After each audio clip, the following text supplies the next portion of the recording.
નમસ્કાર, આપ જોઈ રહ્યા છો સ્પાર્ક ટુડે ન્યૂઝ. ચાંદોદ નવા માંડવા સ્થિત વ્રજભૂમિ આશ્રમ ખાતે આખા શ્રાવણ માસ પર્યંત શિવપૂજા મહોત્સવનું આયોજન કરવામાં આવ્યું છે. ત્યારે પ્રસિદ્ધ મલ્હારરાવ ઘાટ ખાતેથી સંત વૃંદ અને શ્રદ્ધાળુઓ દ્વારા કળશમાં નર્મદા જળ લઈ કાવડ યાત્રા દ્વારા આશ્રમ ખાતે લઈ જવામાં આવ્યું, જે જળ દ્વારા આખાય માસ દરમિયાન શ્રી સિદ્ધેશ્વર મહાદેવનો જલાભિષેક કરવામાં આવશે.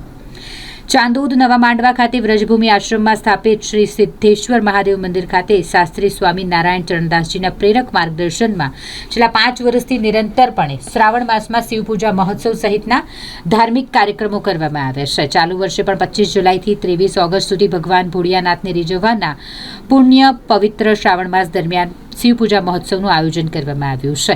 આ મહોત્સવની ઉજવણીના ભાગરૂપે વ્રજભૂમિ આશ્રમના સંત વૃંદ, નગરના શિવભક્તો સહિત આશ્રમમાં અભ્યાસ કરતા છાત્રો પ્રસિદ્ધ મલ્હારરાવ ઘાટ ખાતે પહોંચ્યા, જ્યાં નર્મદાજીનું પૂજન કરી કળશમાં નર્મદા જળ લઈ ઢોલ ત્રાસાના સથવારે ઓમ નમઃ શિવાયની ધૂન અને હર હર મહાદેવના નાદ સાથે પગપાળા કાવડ યાત્રા નગરમાં થઈ. નવા માંડવા શ્રી સિદ્ધેશ્વર મહાદેવ મંદિર પહોંચી કાવડ યાત્રા દ્વારા લવાયેલા નર્મદા જળથી શ્રાવણ માસમાં શ્રી સિદ્ધેશ્વર મહાદેવજી ઉપર રોજે રોજ જલાભિષેક કરાશે. સવારે મહામૃત્યુંજયના પાઠ, વિવિધ મંત્રોચ્ચાર સાથે યજ્ઞમાં આહુતિ, સાંજે દાદાના વિશેષ શણગાર સાથે 7.5 કલાકે મહાઆરતી અને મહાપ્રસાદીનું સંપૂર્ણ માસ દરમિયાન આયોજન કરાયું છે. આ શિવ મહોત્સવમાં દર્શન, પૂજન, મહાઆરતી તેમજ સત્સંગ કીર્તનના કાર્યક્રમો લાભ લેવા વ્રજભૂમિ આશ્રમ શ્રી સિદ્ધેશ્વર મહાદેવ મંદિર વતી નગર અને પંથકના શિવભક્તોને ભાવભર્યું આમંત્રણ પાઠવવામાં આવ્યું છે. તીર્થભૂમિ ચાણોદ ખાતે આવેલા શ્રી વ્રજભૂમિ આશ્રમમાં બિરાજમાન શ્રી ચિંતારણ હનુમાનજી દાદા તેમજ શ્રી સિદ્ધેશ્વર મહાદેવ યાદ કરીએ એટલે શ્રાવણ મહિનો આપણને સહેજે યાદ આવે.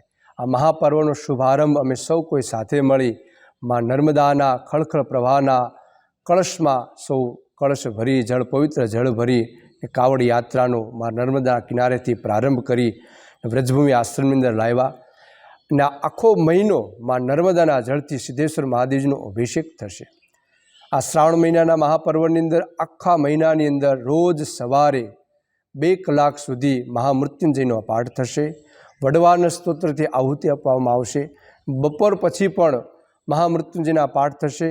વિવિધ મંત્રો સાથે યજ્ઞોમાં આહુતિ આપવામાં આવશે. તેમજ 5.5 કલાકથી 7 કલાક સુધી મહારુદ્રાભિષેક થશે. 7.5 કલાકે મહાઆરતીનો પ્રારંભ થશે. આવા વિવિધ કાર્યક્રમો આપણે મહાપર્વને આપણે સૌ કોઈ સાથે માણીશું. ગુરુવર્ય શાસ્ત્રી સ્વામી નારાયણ ચરણદાસજી સ્વામીના આશીર્વાદથી છેલ્લા 5 વર્ષથી આ મહાપર્વનો શ્રાવણ માસનો અમે સૌ કોઈ સાથે મળી ચાણોદ ગામના સ્વજનો સાથે મળી અને આ પર્વને અમે ઉજવીએ છીએ.